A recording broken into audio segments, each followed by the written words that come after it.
디모데후서 2장 1절에서 13절까지의 말씀입니다. 제가 갖고 있는 신약성경 344페이지 디모데후서 2장 1절에서 13절까지 제가 같이 한 목소리로 합독하도록 하겠습니다.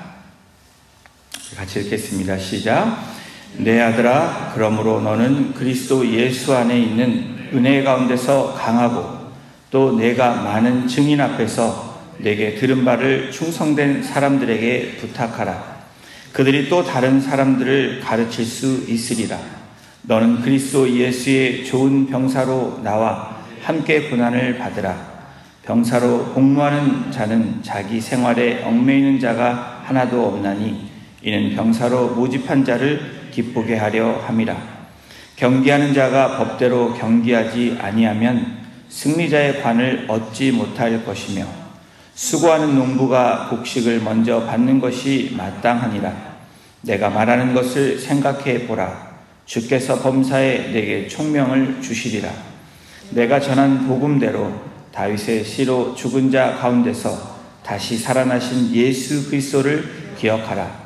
복음으로 말미암아 내가 죄인과 같이 매이는 데까지 고난을 받았으나 하나님의 말씀은 매이지 아니하니라. 그러므로 내가 택함받은 자들을 위하여 모든 것을 참음은 그들도 그리스도 예수 안에 있는 구원을 영원한 영광과 함께 받게 하려 함이라. mit보다 이 말이여, 우리가 주와 함께 죽었으면 또한 함께 살 것이요 참으면 또한 함께 왕노릇할 것이요 우리가 주를 부인하면 주도 우리를 부인하실 것이라.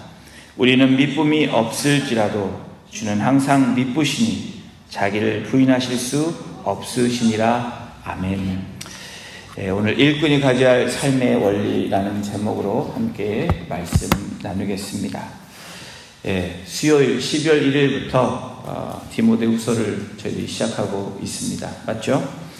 목회 서신이라고 불리는 이 디모데후서는 성경에 기록된 바울 사도의 서신 13개 중에서 맨 마지막에 쓰여진 서신입니다.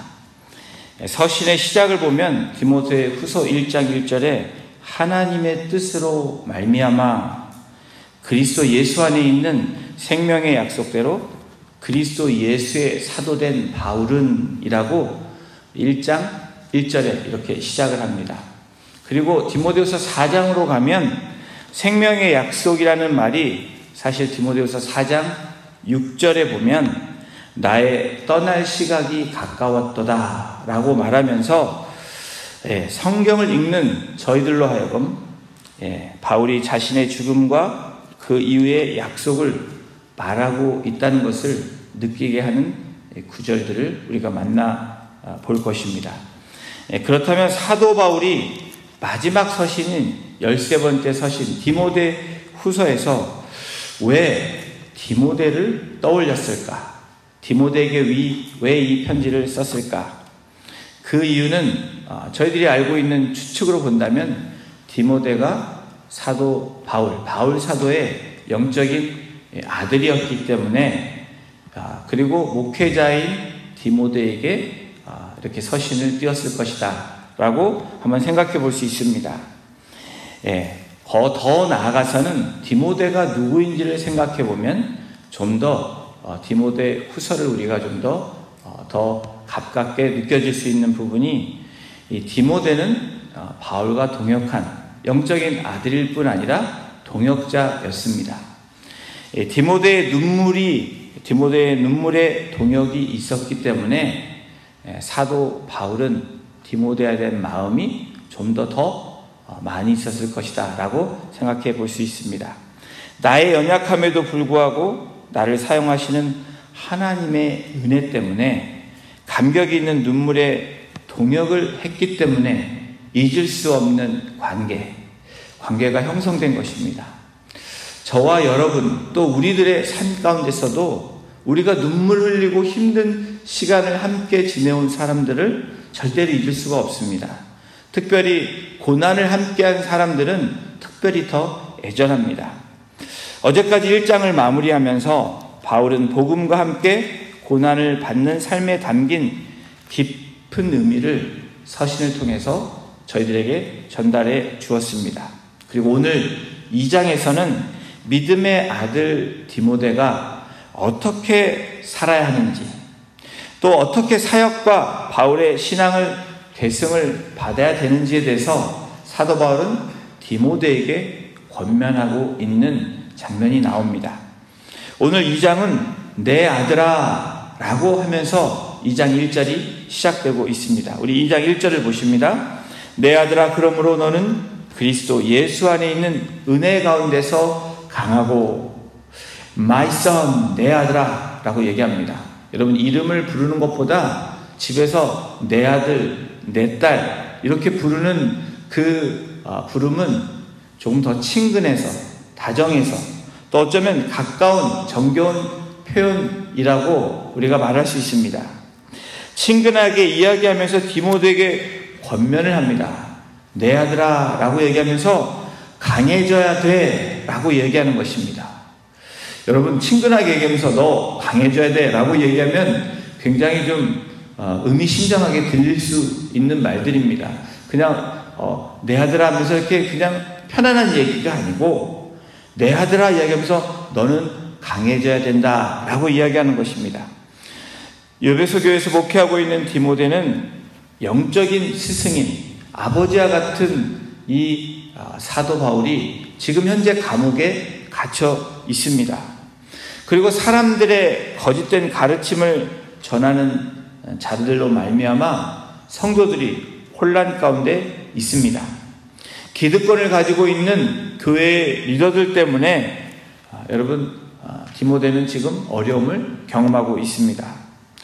나머지 성도들은 어찌할 바를 몰라 갈팡질팡하는 그러한 현실이 지금 목회하고 있는 디모데의 현실입니다.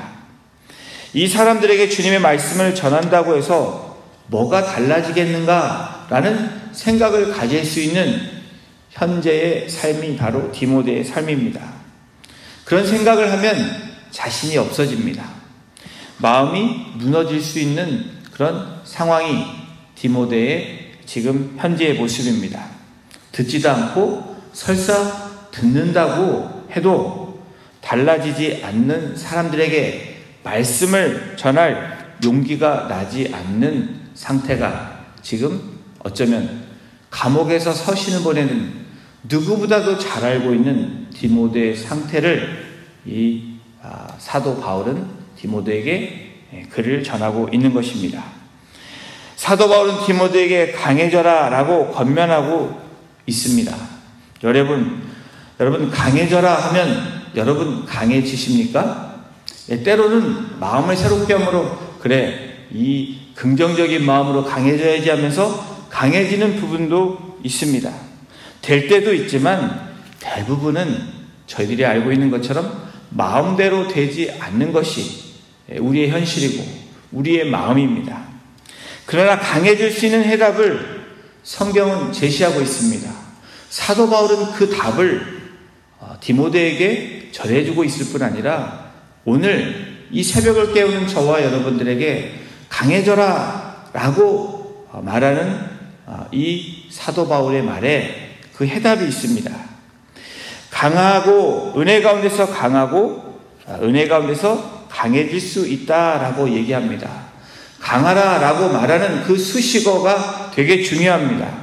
그 수식어는 은혜 가운데서 라고 이야기합니다. 무슨 은혜 가운데서 말하고 있습니까?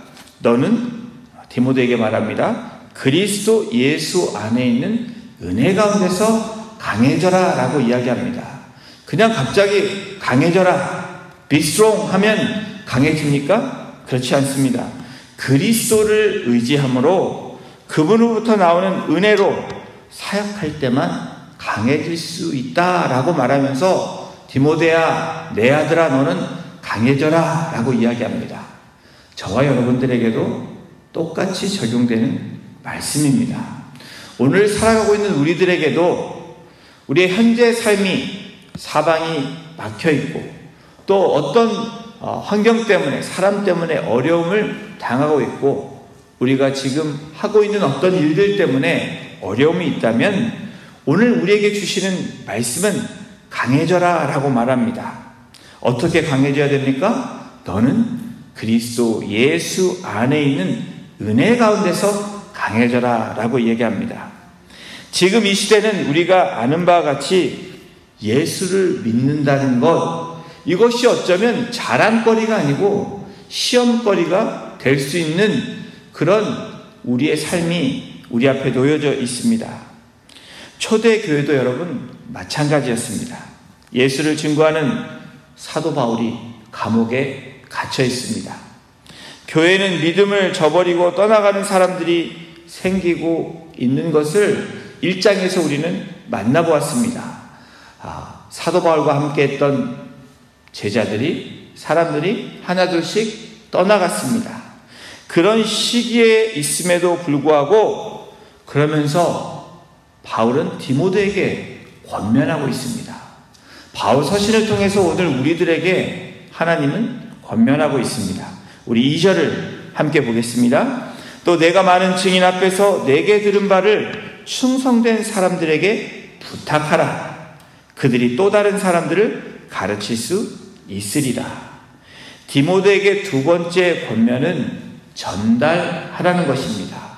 강해져야 되는 것이 첫 번째 권면이면 두 번째는 그 은혜를 전달하라는 것입니다.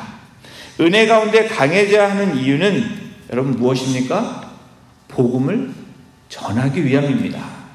우리가 강해져야 되는 이유는 잘 살아보세. 여러분 잘 먹고 잘 사는 것에 강해지는 것이 아니라 복음을 전달하기 위해서 저와 여러분들은 그 부르심이 있는 것입니다.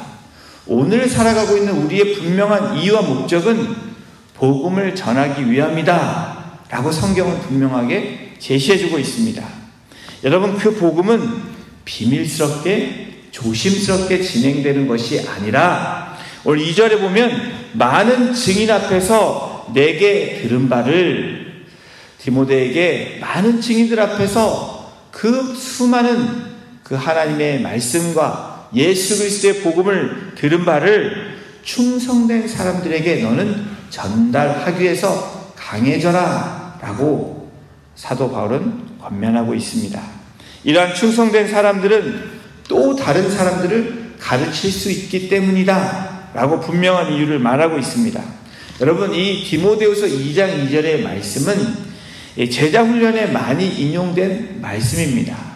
제자훈련을 받는 사람들에게 더 이 말씀을 통해서 더 다른 사람들에게 이 말씀을 전하기 위한 제자훈련에 필요한 말씀으로 많이 사용되었습니다.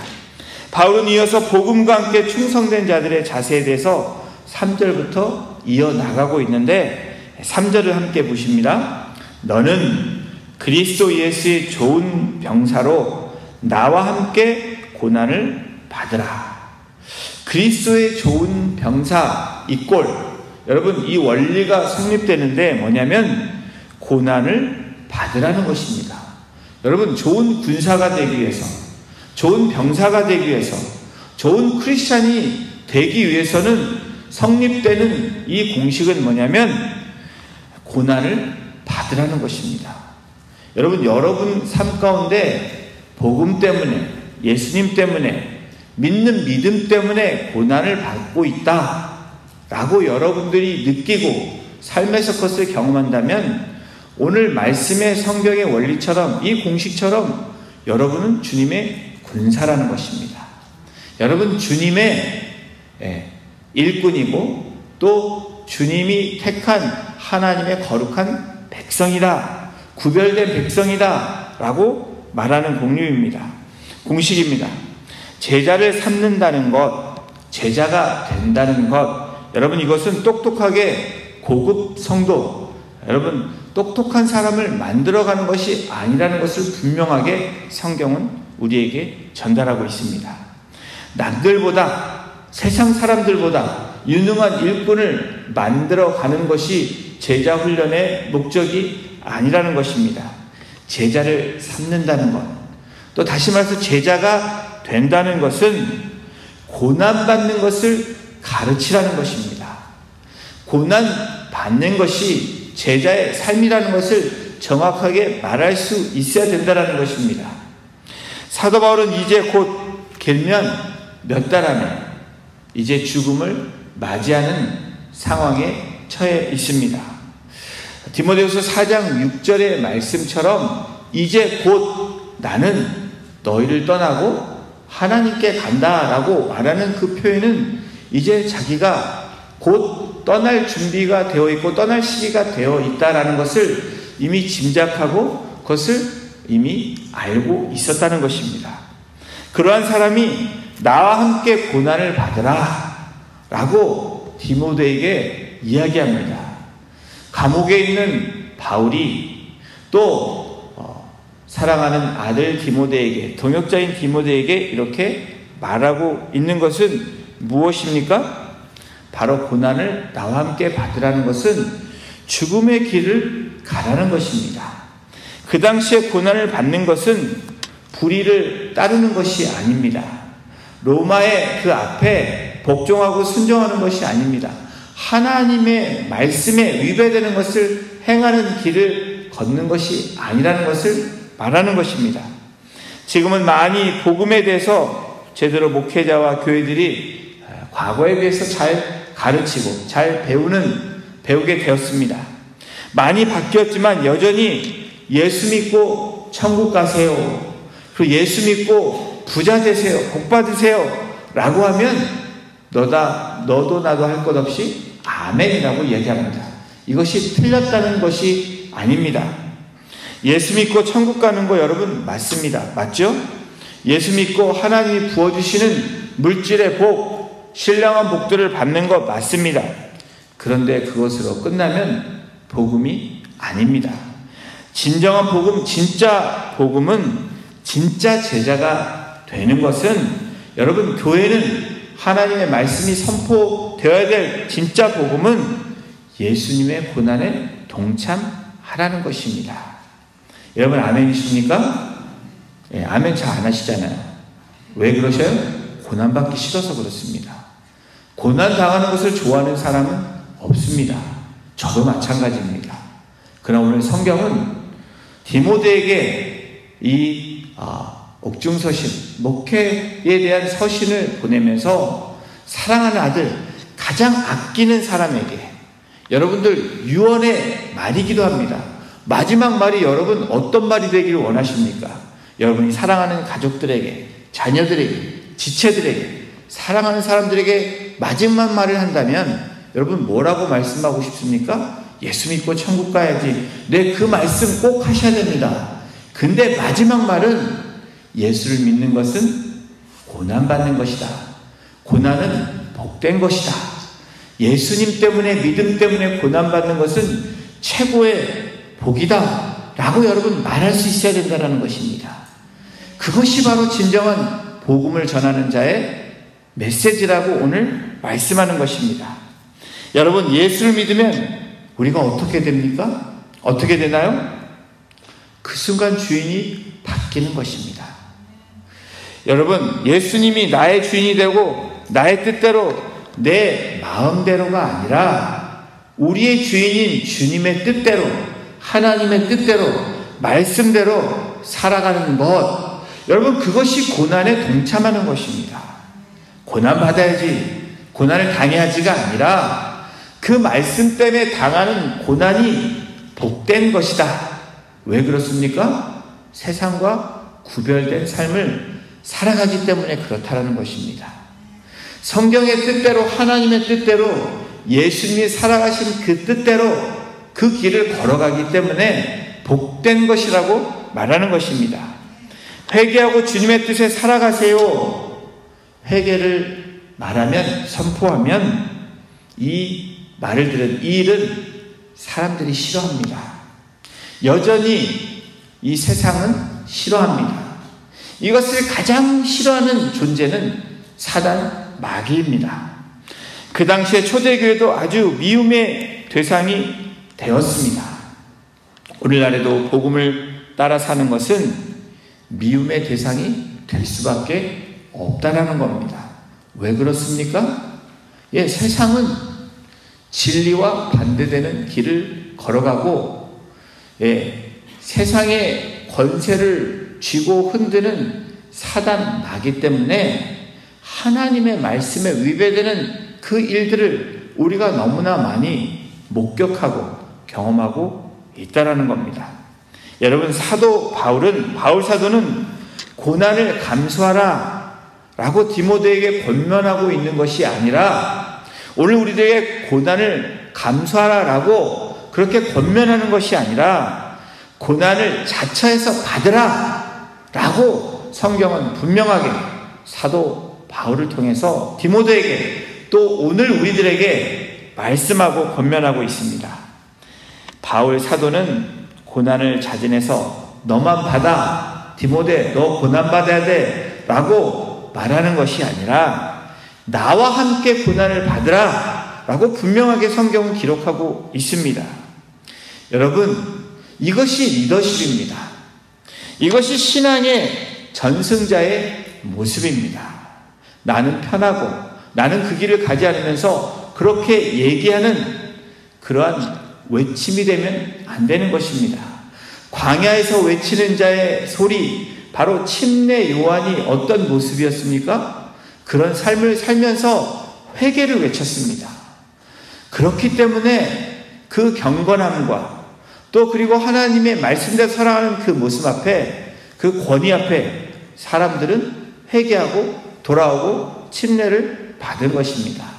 저뿐 아니라 모든 크리스천들, 말씀을 듣고 제자가 되기를 원하는 저와 여러분들은 여러분 어떤 모습입니까? 그 모습을 자처해서 먼저 길을 걸어가는 모습이 되어야 된다라고 성경은 말하고 있는 것입니다. 그것을 사도 바울은 먼저 그 example이 되면서 나와 함께 고난을 받으라, 고난에 동참하라 라고 이야기하는 것입니다. 내가 지금 받고 있는 고난은 가치 있는 것이라고 얘기하는 것입니다. 복된 일이라고 당당하게 말할 수 있는 것은 바울은 이미 그 복음의 진수를, 복음의 진리를 깨닫고 그렇게 살았고 하나님이 주신 그 평안에 매는 줄로 감옥에 있으면서도 담대하게 선포하고 있는 것입니다. 여러분, 주님의 제자들이 그랬습니다. 그리고 오늘 이 서신을 보낸 사도 바울이 그랬습니다. 그리고 수많은 초대교회 성도들이, 또 지금 역사적으로 교회에 많은 하나님의 신실한 일꾼들이 그렇게 시대를 지나오면서 그러한 믿음의 모습을 보였습니다. 왜 그렇게 강조했을까? 그 이유는 고난 없이 유익이 없었고 십자가 없이 면류관이 없다라는 것을 분명하게 알았기 때문입니다. 사랑하는 성도 여러분, 고난 없이 유익이 찾아올 수 없습니다. 십자가 없이 주님의 면류관을 우리는 받을 수 없습니다. 그러면서 바울은 자신이 의미하는 바를 보여주기 위해서 디모데에게 4절에서 6절 세 가지의 서로 중복되는 이미지를 사용하고 있습니다. 디모데에게 고난을 잘 감당하도록 좋은 병사의 모습으로, 경기하는 운동하는 그런 경기하는 자의 모습으로, 농부의 또 예를 들어서 고난의 법칙을 설명하고 있습니다.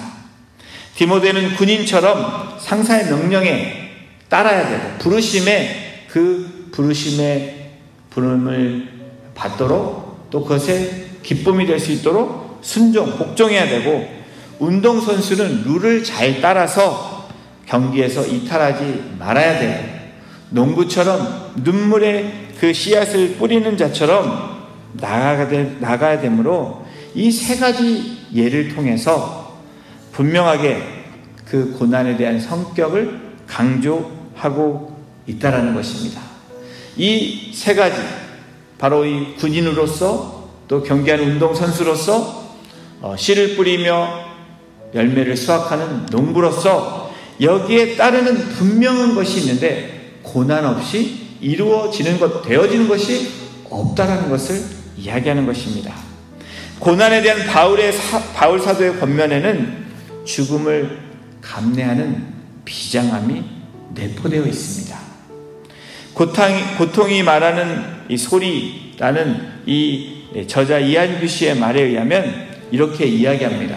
참 동의가 되는 글들입니다. 고통은 문장에 있는 각종 부호라고 말을 한다. 인생에는 때로는 쉼표를 만나, 여러분 쉼표 아시죠? 쉼표를 만나 일을 멈춰야 될 때가 있다. 여러분 콜론을 만나서 회의를 품을 때가 있고, 세미콜론을 만나 일의 진로가 급격히 바뀔 때가 있고, 따옴표를 만나 원치 않은 일에 매일 때가 있고, 여러분 괄호 아시죠? 괄호를 만나서 무의미한 것처럼 보이는 일을 겪을 때가 있고, 마침표를 만나 최후의 순간을 맞을 때가 있다. 그러나 여기가 중요합니다. 인생의 문장에 고통의 부호가 있을 때 오히려 문장의 의미가 깊어진다 라고 이한규 씨는 글을 씁니다. 그러므로 고통이 찾아오면 그 고통의 부호를 이용해서 보다 깊고 보다 의미 있는 인생을 만들되 결코 여러분 의문부호로 끝나는 인생이 되지 말아야 된다라고 이야기합니다. 여러분 의문부 아시죠? 퀘션 마크입니다. 우리의 인생은 퀘션 마크가 아닙니다. 특별히 하나님의 부르심을 받은 백성들, 하나님의 말씀을 따르는 제자들은 퀘션 마크는 없습니다. 운동선수가 퀘션 마크를 갖고 뛰는 사람은 없습니다. 골이 분명합니다. 그리고 군사는 명령에 따라 움직이기 때문에 퀘션 마크가 들면 망하는 것입니다. 전쟁에 집니다. 농부가 퀘션 마크를 들고 될까? 열매가 열릴까? 라고 생각하는 사람은 아무도 없습니다. 눈물로 씨를 뿌리기 때문에 정령 기쁨으로 단을 거두고 열매를 거둘 것이다 라는 그 믿음으로 심습니다. 여러분 깊이 믿을수록 고난은 더 크고 깊습니다. 그런데 믿음으로 인한 고난은 다 의미가 있다는 것입니다. 거기에는 반드시 이유가 있습니다. 믿음으로 나아가는 저와 여러분이 되기를 소원합니다. 그 가운데 우리에게 처해있는 고난이 있을지라도 그 고난에 참여하는 것은 그리스도의 고난에 죽으심에 참여하는, 그리고 영광스러운 주님의 길을 걸어가는 길임을 믿고 나아가시며 그 은혜에 오늘도 한 걸음 나아가시는, 한 걸음 내딛는 복된 저와 여러분이 되시기를 주님의 이름으로 축원합니다. 우리 이 시간 기도하겠습니다. 하나님, 그렇습니다. 그러므로 내가 택함 받은 자들을 위하여 모든 것을 참음은 그들도 그리스도 예수 안에 있는 구원을 영원한 영광과 함께 받게 하려 합니다. 미쁘다 이 말이여, 우리가 주와 함께 죽었으면 또한 함께 살 것이요, 참으면 또한 함께 왕노릇 할 것이요, 우리가 주를 부인하면 주도 우리를 부인하실 것이다. 주님, 사도 바울을 통해서 디모데에게 또 오늘 우리들에게 이 말씀을 주시니 하나님 감사합니다. 믿음 때문에 받는 고난, 하나님의 의로 인해서 진리의 말씀을 지키며 나아감으로 받는 고난은 생명의 면류관에 이르는 복된 영광에 이르는 고난임을 우리가 다시 한번 깨닫게 하시고 그 주님의 고난에 동참함으로 하나님 기뻐하시는 삶이 되게 하시고 하나님의 영광을 나타내며 하나님의 복음을 전하는 계승자로 믿음의 사람으로 오늘도 서 나갈 수 있도록, 그 한 걸음을 내디딜 수 있도록 우리에게 담대함으로, 용기로, 믿음으로, 또 간절함으로 나아갈 수 있도록 우리를 주장하여 주시고 인도하여 주시옵소서. 모든 감사와 찬송과 영광을 주님 앞에 올려드리며 우리를 구원해 주신 예수님의 이름으로 감사하며 기도드렸습니다.